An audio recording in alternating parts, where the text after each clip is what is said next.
Om Swastiastu. Perkenalkan, nama saya Ani Komang Arniasi, absen 22 dari kelas 11 PS3. Di sini saya akan mengilustrasikan bab 2 tentang kasus-kasus ancaman terhadap Impolek Sasbudankan dalam Nikai Bhinneka Tunggal Ika.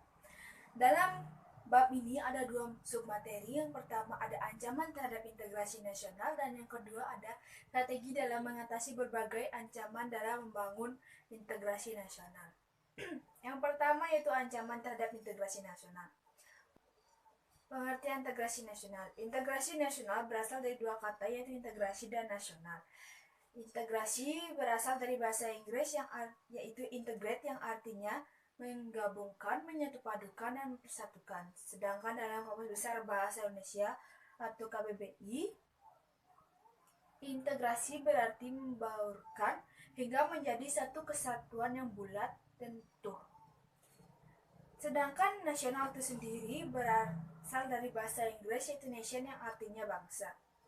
Dalam Kamus Besar Bahasa Indonesia, integrasi memiliki dua arti, secara politis dan secara antropologis. Secara politis, integrasi diartikan sebagai penyatuan antara berbagai kelompok budaya dan sosial dalam kesatuan wilayah nasional sehingga membentuk suatu identitas nasional. Sedangkan dalam secara antropologis, integrasi diartikan sebagai proses penyesuaian antara bagian unsur-unsur dari kebudayaan hingga membentuk suatu keserasian fungsi dalam kehidupan masyarakat.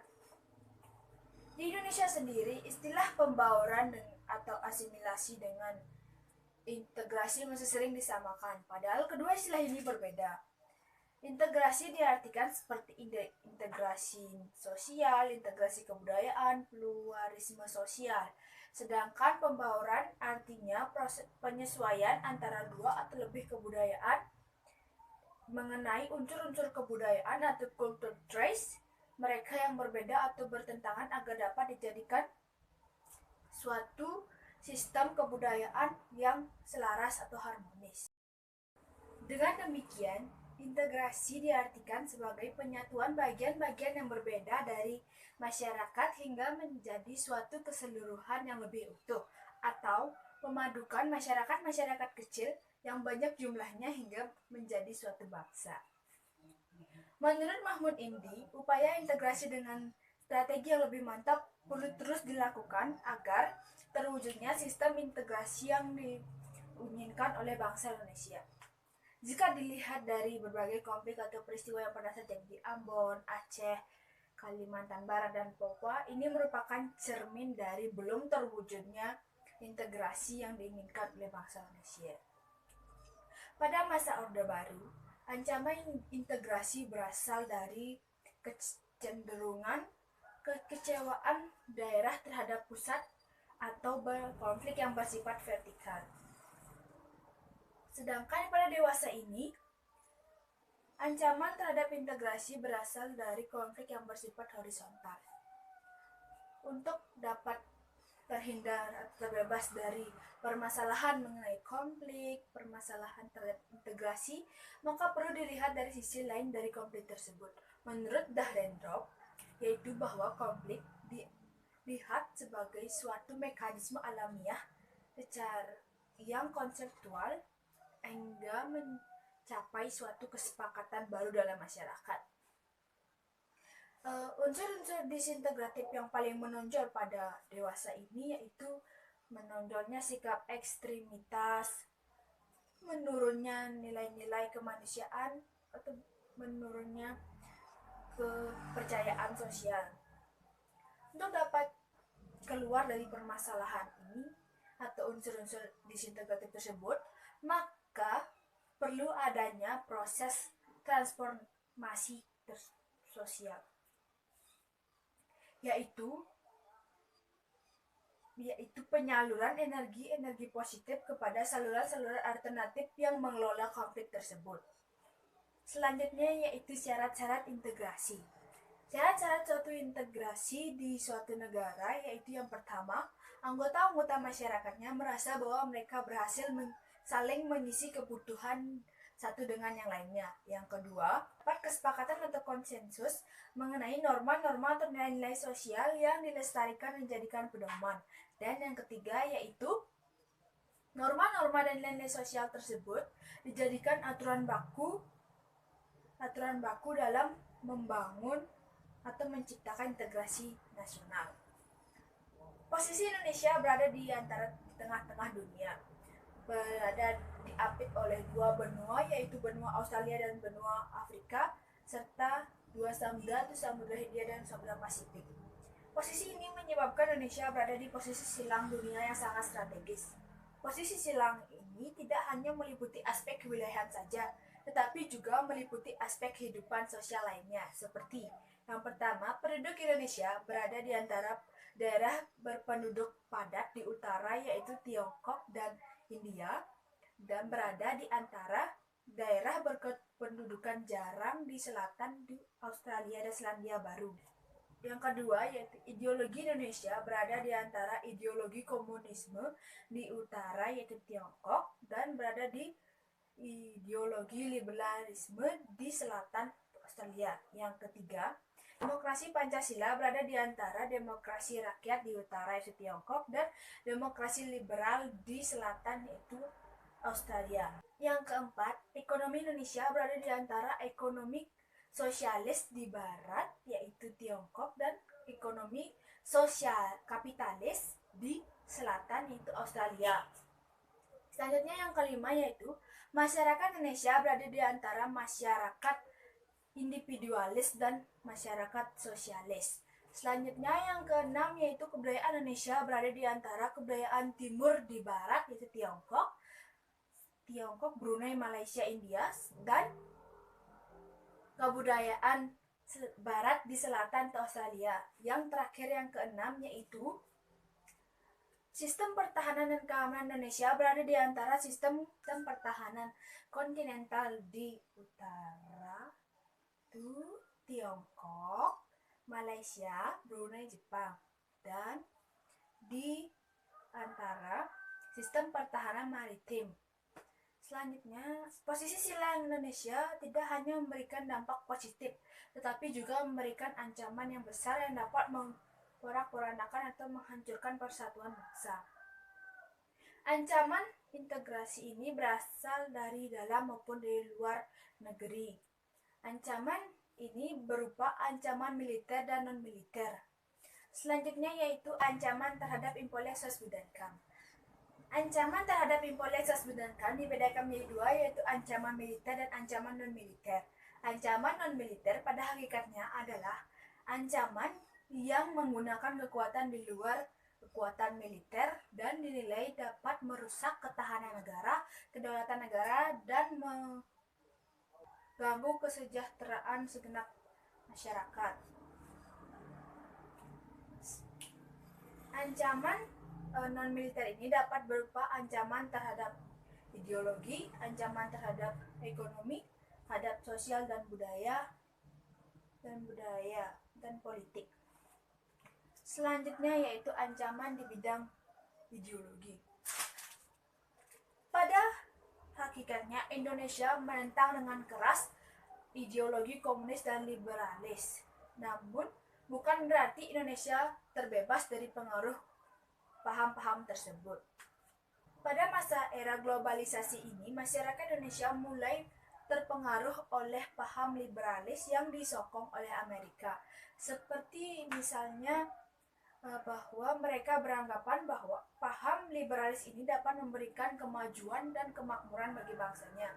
Sehingga mereka mengikuti apa yang ada dalam ideologi tersebut. Misalnya seperti menggunakan pakaian minim, berhura-hura, bersifat konsumtif, dan lain. Selanjutnya yaitu ancaman di bidang ekonomi. Pada dewasa ini atau era globalisasi ini, ekonomian suatu negara tidak bisa berdiri sendiri. Hal ini merupakan pengaruh dari arus globalisasi.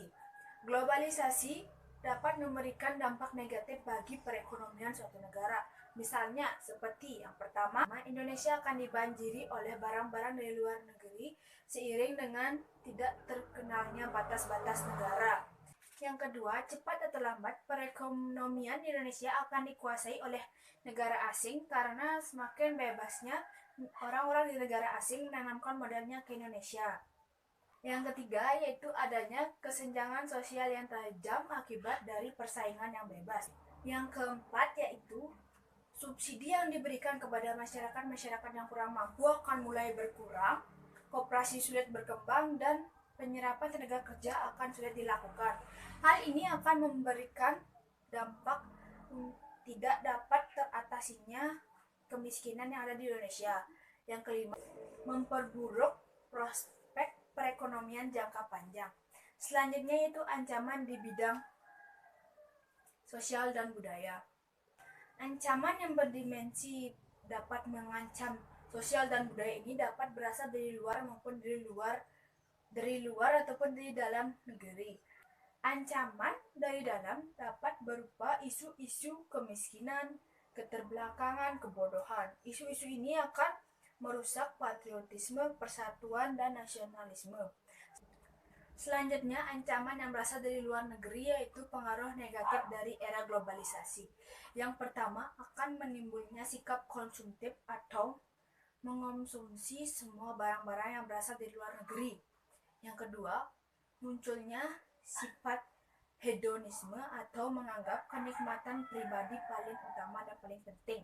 Sehingga hal ini mengakibatkan orang tersebut akan melakukan berbagai macam cara agar dapat memenuhi kebutuhan hidupnya. Seperti misalnya walaupun itu melanggar norma-norma hukum. Yang ketiga yaitu munculnya sifat individualis. Sikap individualis yaitu mementingkan diri sendiri dengan tidak menganggap orang lain ada atau tidak bermakna. Hal ini akan menyebabkan ketidakpedulian terhadap orang lain, misalnya selalu menghardik pengemis dan pengamen. Selanjutnya yang keempat yaitu munculnya gejala westernisasi, yaitu mengikuti gaya hidup kebarat-baratan tanpa disaring terlebih dahulu, misalnya meniru model-model gaya rambut yang zaman sekarang, menggunakan pakaian-pakaian minim, berpoya-poya, pergaulan seks bebas, dan lain-lain. Yang kelima yaitu semakin menurunnya sifat gotong royong, solidaritas, kepercayaan sosial, dan kepedulian sosial. Yang keenam yaitu semakin memudarnya nilai atau tidak percaya terhadap nilai-nilai agama, sehingga masyarakat sudah tidak peduli lagi dengan yang namanya dosa. Selanjutnya itu ancaman di bidang pertahanan dan keamanan. Ancaman di bidang pertahanan dan keamanan ini dapat berupa agresi atau invasi, pelanggaran wilayah, pemberontakan bersenjata, sabotase, spionase, aksi teror bersenjata, dan keamanan di laut dan udara. Yang pertama yaitu agresi. Agresi merupakan ancaman yang paling mengancam keutuhan negara, keselamatan segenap bangsa Indonesia. Bangsa Indonesia pernah mengalami pahitnya invasi yang dihadapi, yaitu seperti penyerangan Belanda yang ingin menjajah Indonesia untuk yang kedua kalinya, yaitu pada tanggal 21 Juli 1947 dan 19 Desember 1948. Selanjutnya, ancaman lain yaitu pelanggaran wilayah. Indonesia memiliki wilayah kekuasaan yang sangat luas dan terbuka. Hal ini sangat rentan terhadap ancaman pelanggaran wilayah. Selanjutnya yaitu ancaman pemberontakan bersenjata.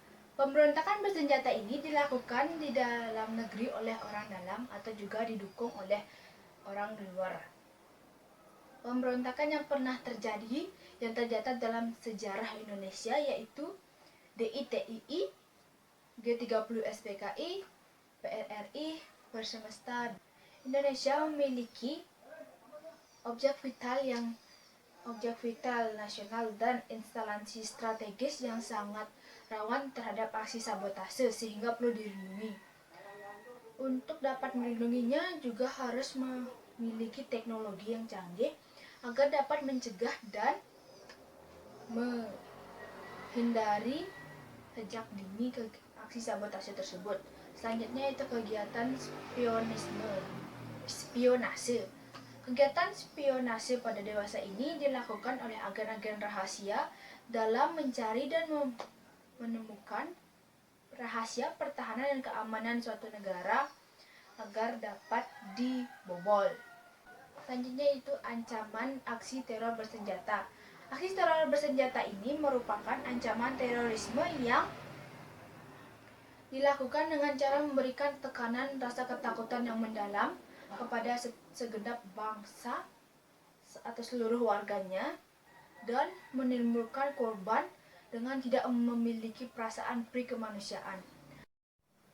Selanjutnya yaitu ketahanan nasional dalam aspek Impolek Budankam terhadap kehidupan berbangsa dan bernegara. Ketahanan nasional Indonesia adalah kondisi dinamis bangsa Indonesia yang meliputi berbagai aspek kehidupan nasional yang terintegrasi.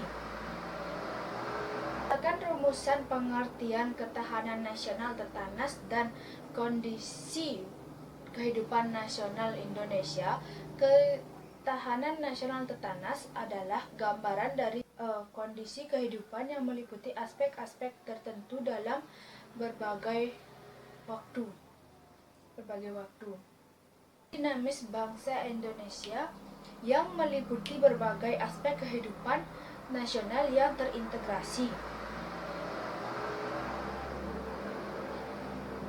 Berdasarkan rumusan pengertian ketahanan nasional tertanas dan kondisi kehidupan nasional Indonesia, ketahanan nasional tertanas adalah gambaran dari suatu kondisi kehidupan yang meliputi aspek-aspek tertentu dalam berbagai waktu. Ketahanan nasional dalam berbagai aspek Impolek Budankam. Yang pertama, ketahanan dalam aspek ideologi. Ideologi adalah suatu sistem nilai sekaligus kebulatan ajaran yang memberikan motivasi. Ideologi juga diartikan sebagai konsep yang mengandung tentang kehidupan yang dicita-citakan oleh suatu bangsa. Ketahanan ideologi diartikan sebagai kondisi dinamik sebagai negara yang berideologi. Ketahanan ideologi diartikan sebagai kondisi dinamik suatu negara. Ketahanan ini mengandung keuletan dan ketangguhan dalam menghadapi menghadapi dan mengatasi ancaman, tantangan, hambatan, dan gangguan yang berasal dari luar maupun dari dalam, yang dilakukan secara langsung maupun tidak langsung dalam rangka menjalin kehidupan ideologi berbangsa dan negara Indonesia.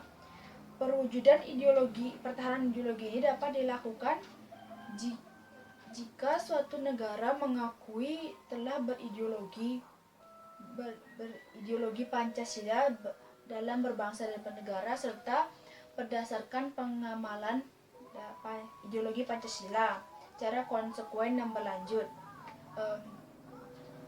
Selanjutnya yaitu ketahanan nasional di bidang politik.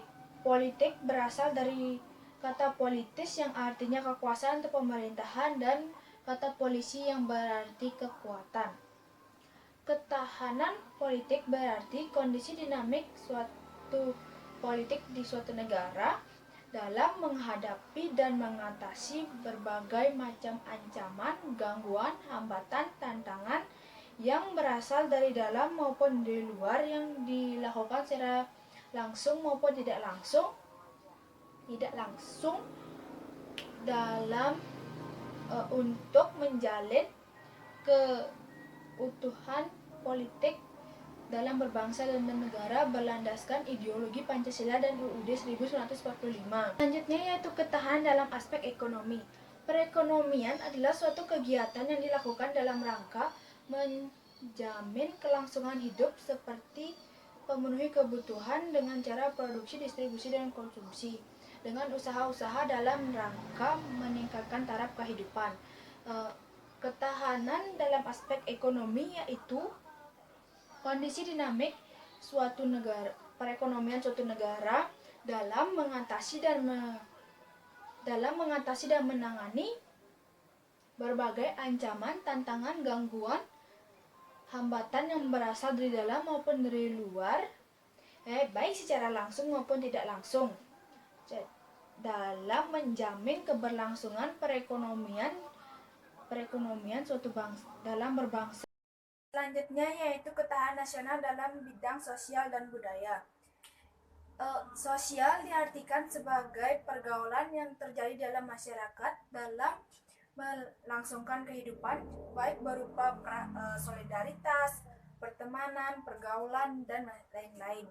Selanjutnya budaya yaitu nilai yang merupakan hasil dari rasa cipta dan karsa yang menumbuhkan gagasan-gagasan utama dan menjadi pendukung dalam berlangsungan kehidupan. Ketahanan sosial dan budaya diartikan sebagai kondisi dinamik sosial dan budaya suatu negara dalam mengatasi dan menangani berbagai ancaman, hambatan, tantangan, gangguan yang berasal dari luar maupun dari dalam, baik secara langsung maupun tidak langsung, yang dapat membahayakan kondisi sosial dan budaya di suatu negara, misalnya di Indonesia. Selanjutnya yaitu pertahanan nasional dalam aspek pertahanan dan keamanan. Pertahanan dan keamanan Indonesia adalah kesemestaan daya upaya seluruh rakyat Indonesia dalam mempertahankan dan mengamankan negara demi kelangsungan hidup bangsa dan negara Republik Indonesia. Pertahanan dan keamanan negara Republik Indonesia dilaksanakan dengan menyusun dan mengerahkan serta menggerakkan seluruh potensi nasional, termasuk kekuatan masyarakat di seluruh bidang kehidupan nasional secara terintegrasi dan terorganisasi. Pertahanan dan keamanan negara Republik Indonesia bertujuan untuk menciptakan keamanan bangsa dan negara dalam rangka mewujudkan ketahanan nasional Indonesia. Untuk mewujudkan keberhasilan ketahanan nasional, setiap warga negara Indonesia perlu yang 3 kegiatan. Yang pertama, memiliki semangat perjuangan bangsa dalam bentuk perjuangan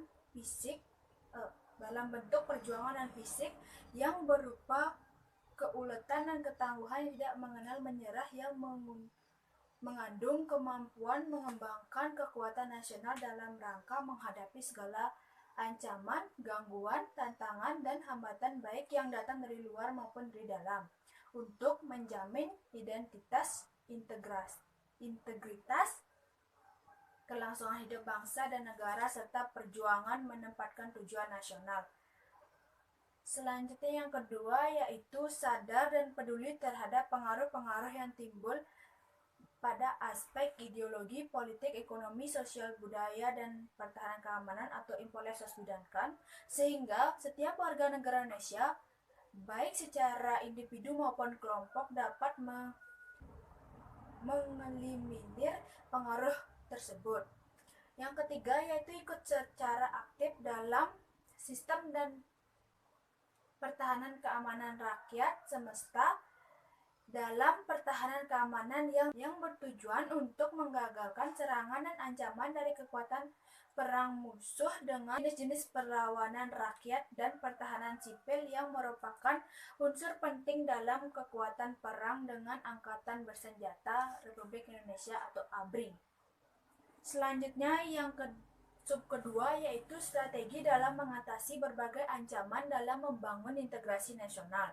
Yang pertama yaitu strategi dalam mengatasi ancaman non-militer.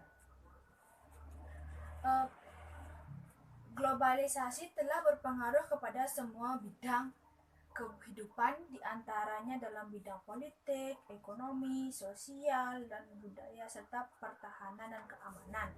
Hal tersebut membawa dampak ancaman berupa ancaman non-militer bagi bangsa Indonesia. Ancaman non-militer tidak kalah berbahaya daripada ancaman militer. Strategi pertahanan non-militer adalah segala usaha untuk mempertahankan kedaulatan negara, keutuhan wilayah negara Republik Indonesia, dan keselamatan segenap bangsa dari ancaman di dalam aspek ideologi, informatika, teknologi dan komunikasi, sosial, politik, dan lain-lain. Oleh karenanya, Indonesia harus memiliki sikap tegas dalam menghindari dan menghadapi segala pengaruh yang datang dari luar sebagai wujud dari globalisasi tersebut. Selanjutnya, ada strategi dalam mengatasi ancaman di bidang ideologi dan politik. Ada 4 hal yang selalu dikedepankan dalam bidang ideologi dan politik, yaitu demokratisasi, kebebasan, keterbukaan, dan hak asasi manusia. Tidak jarang jika suatu negara tidak mengedepankan keempat hal tersebut dalam kehidupan politik di negaranya, maka yang terjadi adalah negara tersebut akan dianggap sebagai musuh bersama.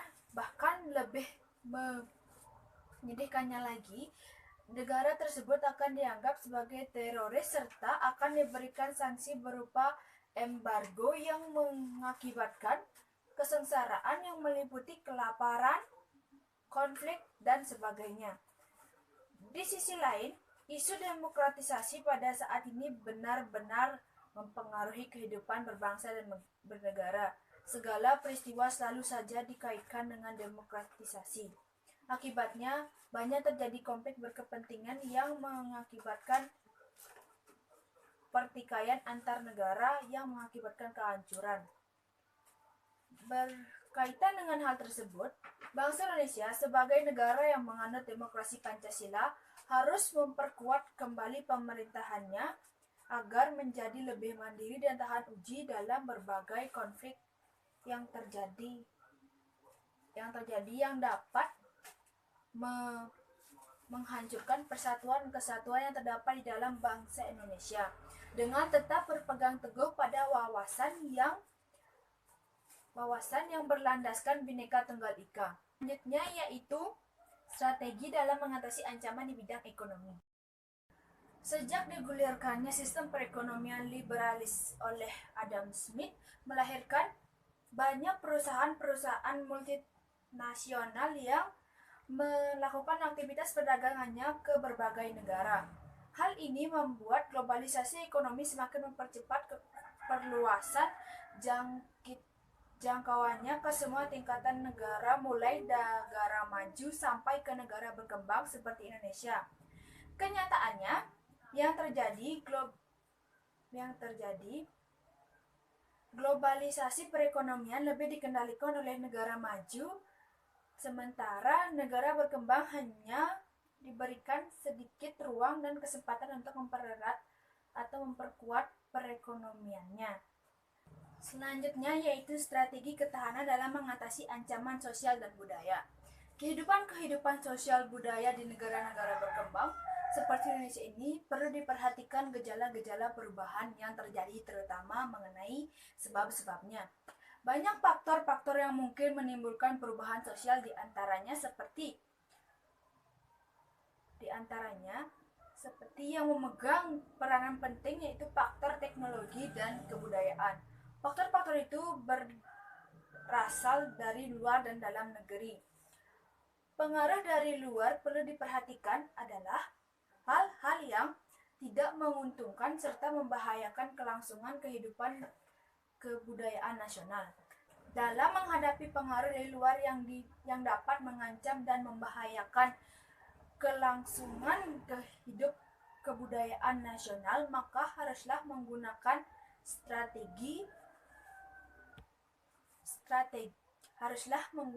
strategi dengan jalan memelihara keseimbangan dan keselarasan fundamental dengan menggunakan ajaran Trihitekarana, yaitu keseimbangan dengan alam semesta, keseimbangan manusia dengan manusia atau masyarakat, dan keseimbangan antara manusia dengan Tuhan.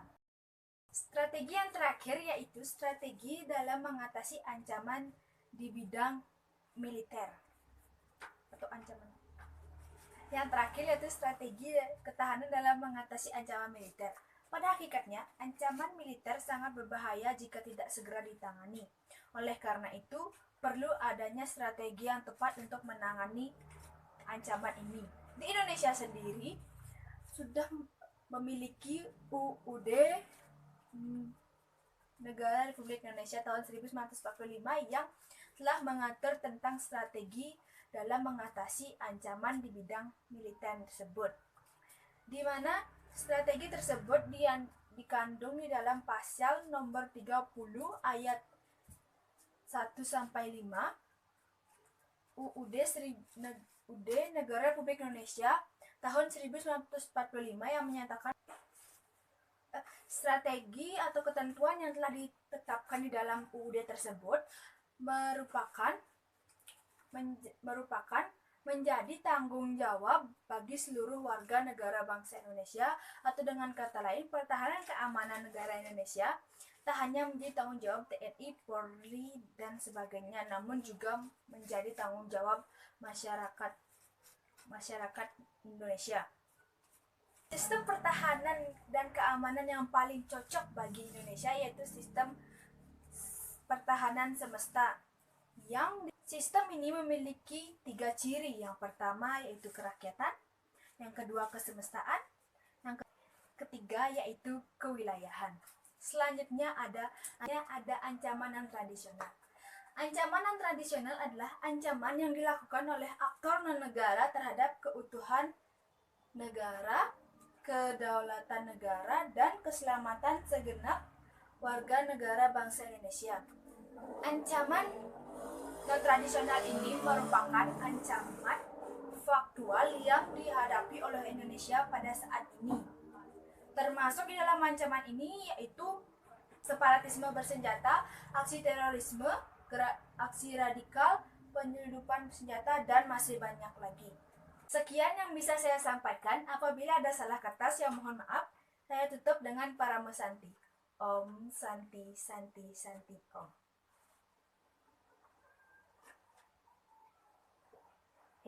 Jangan lupa like, comment, dan subscribe.